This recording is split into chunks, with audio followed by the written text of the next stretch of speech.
بلال حبشي رضی الله تعالی عنہ د نبی علیہ الصلوۃ والسلام هغه صحابي دی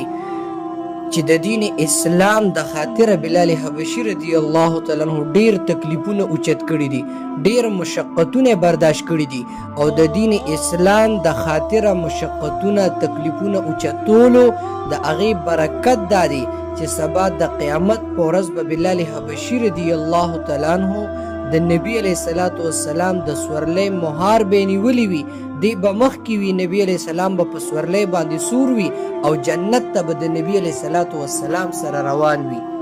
تاریخ لیکلی دی چې بلال حبشي رضی الله تعالی عنہ د رنګ تور دی، غلام ابن غلام ابن غلام ابن غلام، خو چې کله د دین د خاطر د دین اسلام د خاطر تکلیفونه برداشت کړل، مشقتونه اوچت کړل، الله پاک ورته کم مقام او کم مرتبه بلال حبشي رضی الله تعالی عنہ ته ورکړله. چې کله مکه معظمه فتح شوه، نبی کریم صلی الله علیه و آله وسلم رومبي د اذان د پاره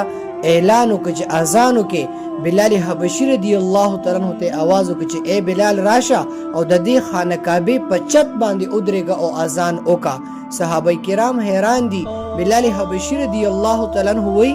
دا بلال حبشي رضی الله تعالی عنہ فرمای وی ماوی چې نبی علیہ الصلوۃ والسلام بچرته ابوبکر صدیق ته وی، عمر فاروق رضی الله تعالی عنہ ما غیته به وی نبی علیہ الصلوۃ والسلام ما ته وی چې اے بلال راشه او د دې خانه کعبه په چت باندې ودرېږه اذان وکړه. دا دومره مقام او دا دومره مرتبه دا دی دین اسلام د خاطر تکلیفونه برداشت کړل او زندگی د الله جل شانه د په دین باندې رااله، ځکه الله پاک بلال حبشي ته دا دومره لوی مقام او لوی مرتبه ورته ورکړله.